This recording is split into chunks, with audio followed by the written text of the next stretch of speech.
Dear UCLA, I'm about to graduate, y'all. I am graduating from the University of California, Los Angeles. 1, 2, 3, 4, UCLA, UCLA, fight. It's always awkward doing an A clap by yourself, low key. Like, it's the end of my journey. These past 4 years have gone by so fast. I love UCLA.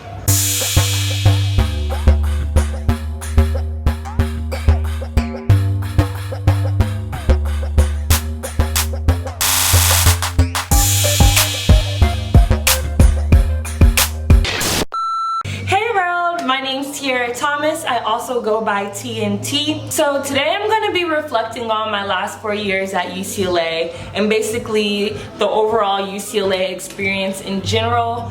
I do apologize if y'all can hear that music in the background. I do live right next to a fraternity and they're having a day party. I'm sorry. Hopefully it's not too distracting. But anyways, if you're here to hear about UCLA, you came to the right video. So let's get started. I am a senior and I will be graduating this quarter. And so I'm double majoring in communications and African American studies. So a little bit of the experience with choosing my major and how I decided and how I ended up with 2 majors. So when I first came to UCLA, I wanted to study journalism. Journalism is not a major that's offered at UCLA or like a field of study at UCLA. We do have activities and clubs that involve journalism, but it's not an actual major at the university. So when I was talking to the NSAs, which are new student advisors, and some of the faculty at UCLA, they directed me towards the communications major. I went and did research on a communications major, and then I find out it's like the most applied to major at UCLA, or I don't know if that's still relevant, but at the time when I was a freshman, that's what the case was. It was actually very competitive. So I was like, okay. So I got accepted into UCLA. I already got across that obstacle. Now I gotta come and get accepted into my major. So communications is not the only major that is like that. There are several majors at UCLA that you have to apply to. So that's something I would look to ahead of time, so you can be prepared for that application process and so on. Because it kind of slapped me in the face and I was like, ugh. But as you can see, it wasn't difficult. I did get accepted. I'm not going to go through what the whole application process was because it's actually different now. During my time at UCLA, we have several GEs or general education requirements. So my freshman year, I was trying to go ahead and get all of those GEs out the way. So I was really taking random courses. And I remember I took a cluster called, it was like a neuroscience cluster. I think it was called Mind Over Matter. And y'all, when I tell y'all, if y'all want to check out my first year experience video, go ahead and check that out. But basically this cluster, it was a hot mess. I didn't have a strong science background, so it slapped me in the face. Went through my whole life. Like when I tell you my whole life, from elementary school all the way up to high school to my first quarter in college, which was the summer program, I've made straight A's, right? So I never made a B, I made straight A's. And so the reason I'm bringing up this neuroscience course is because it was the first time I didn't make not an A, but I actually made a C.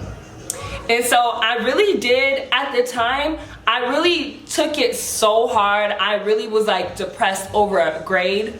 And when I think about it now, I mean, I still stress over my grades, but never to that extreme that it was then. But I'm letting you know, UCLA is rigorous. It's difficult. It's a university that you have to apply yourself. You have to study. You need to do your homework. I don't stay on top of deadlines. I don't know what else to tell you, but UCLA is hard. And so I just shared that experience just so you know, like, the academics at UCLA, it's no joke. Some classes you may be able to get through with a breeze, but some classes, especially if it's something you're not skilled in, especially general education, that it's something you have to take, you're gonna need to apply yourself. Same with the English classes. Writing, all of that type of stuff, you're top notch. So be prepared. It's not a joke, it's not a game. you're gonna be working while you're in college. And I would say every semester I have grinded and I have worked. I've read several books, I've written several papers, I've done lots and lots of work. So it's what you should expect. It's college, honestly. So when I first got to UCLA, I was so excited to be a Bruin. If you want to see about if you want to hear about my experience getting accepted into UCLA and that whole little process, check out my other video, why I chose UCLA, the Gates Millennium Scholarship testimony. Check that out. But basically, when I got to UCLA, I was basically like the mascot. I was repping UCLA. I was so excited to be there. I was always on the UCLA Snapchat story when that was still a thing. And I just really, really loved UCLA. And so that's why I started doing so many UCLA videos and vlogs. It's literally because I was so excited to be here, or to be at UCLA. And I also thought it was stuff I just wanted to share it with the world. Like, it was an experience I wanted to share with the world. And so that's why I'm really happy you all really do actually watch and enjoy my UCLA videos and vlogs and dorm tours and all of that sorts, because I had so much fun making them. And like I said, it's an experience that I'm so happy I documented, because years ahead, I can go back and watch that and I can see my first year in college, my second year in college, my third year in college, and my senior year. And I just think it's really cool. So yeah, that's how I ended up really becoming a vlogger, is because I just really want to share my college experience at UCLA. But going back to how I chose the African American Studies major is because during my first year, when I was taking those GEs and fulfilling those requirements, there's a requirement, it's like, I believe it's called a diversity requirement or something like that, but you basically have to take a course in some type of cultural history, whether that be African American Studies, Asian Studies, American Indian Studies, Chicano Studies. There's several fields that you can take classes in. And so I'm black, so I decided to take African American Studies because I never really took a course that was specified to my like specific history. Of course, we learn about Black history in high school, but you know, we never really get into the details. And so I took this class called African American Studies M5 with Professor Marcus Hunter, and when I tell y'all my life was changed, like I was just snatched out of the sunken place.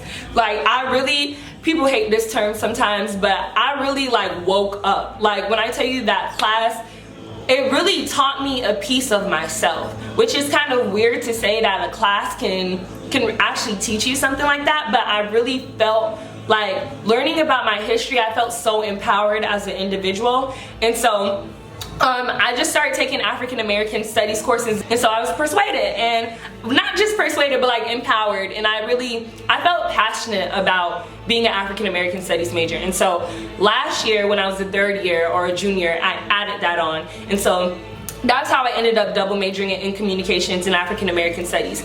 I did want to minor in education because I plan on going to grad school for education, but I'm already over units, so that's the amount of courses you can take basically. I'm already over units, so UCLA is like, you took enough classes here. I was taking like 4 to 5 classes a quarter, and like the average amount that people take is 3 or 4. And so I remember there was one quarter where I was taking almost 6 classes because I was taking honors classes too. And so I was really doing the most when it came to like school. And so by the time I got to my senior year, I was tired. I'm tired now, and so I'm ready to graduate. Like, I really do love studying and I really do love school, but I'm excited to be out of school for once in my lifetime. Some of the other experiences that were really impactful and meaningful to me at UCLA was the Black Bruin community. Y'all already know, that's why I have a section specifically for Black Bruins on my YouTube channel. Like I said, I was so inspired as a Black woman. I just felt so empowered about learning my history, and so it made me want to do work for my community. And so that's really how I got so involved in the Black Bruin community at UCLA. It's just like, I was so passionate about it. Like, you know, when you feel ignited to do something and you can't stop.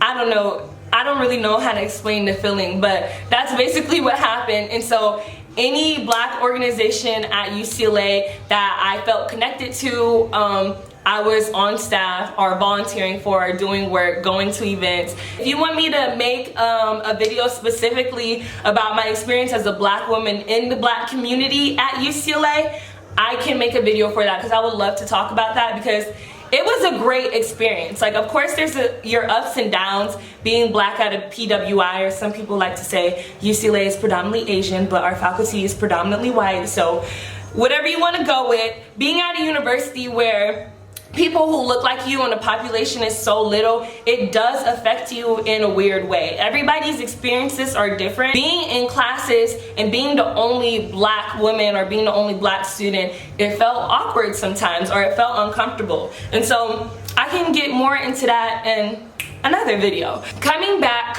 to everything, some of the clubs I were in, or some of the things I did was, I was part of the African Student Union staff for 2 years. My second year and my third year, I was the historian, so that was really fun. I was basically a liaison between the black students on campus and our black alumni, and so I met so many of our black alumni, and I love UBAA. Shout out to the UCLA Black Alumni Association. Y'all are amazing, and I can't wait to be a part of it because I'm getting ready to graduate. But it was a really cool experience for me, because I just saw the network, how big the network of UCLA is just within the black Bruin community. And so I can only imagine, like, there's so many UCLA alumni out there, and they're all doing amazing things. So that experience was awesome. I was also, I believe it was my freshman and second year, or just my second year, I did do the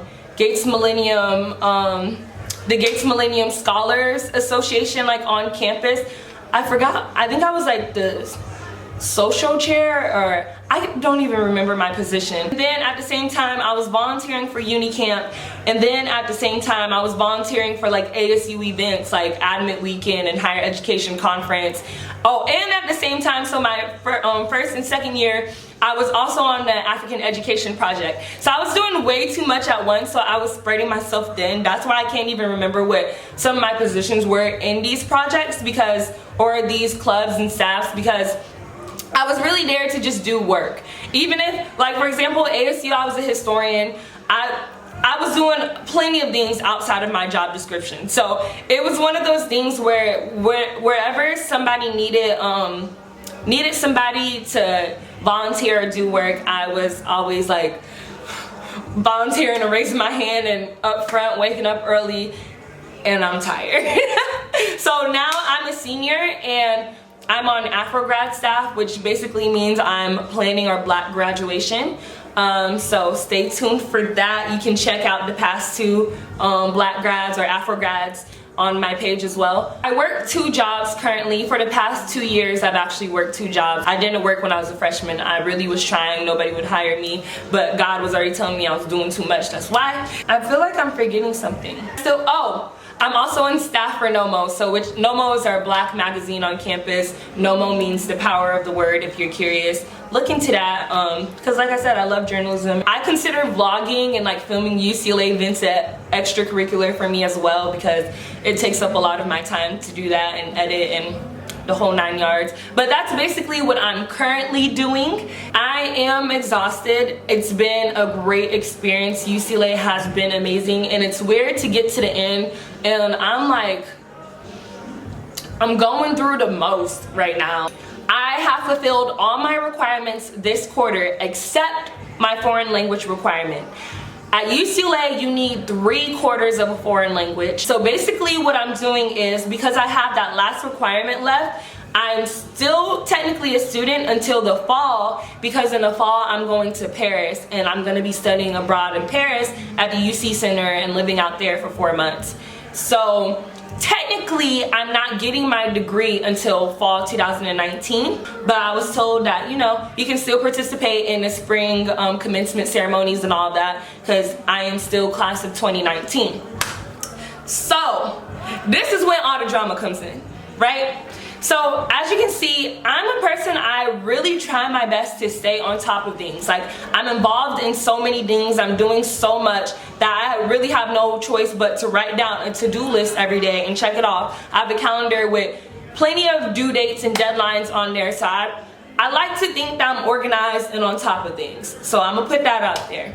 So I've been trying my best to keep up with all of the things that seniors need to do in order to prepare for graduation. Like, I went and I had my meeting with an academic counselor, a counselor in my department.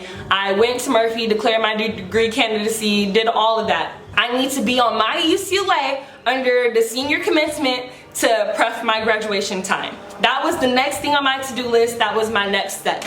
So I'm over here texting my friends in my group chat, reminding my friends. I get to this page, and the way it works, it's like Ticketmaster.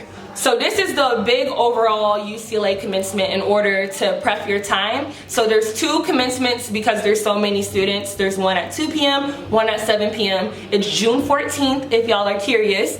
So I think it made me wait 9 minutes, and it redirects me to this form. Basically, it's telling me that I need to get permission to be included in the ceremony for this quarter. All right, now the thing that has me bent, it says this form was due April 19th.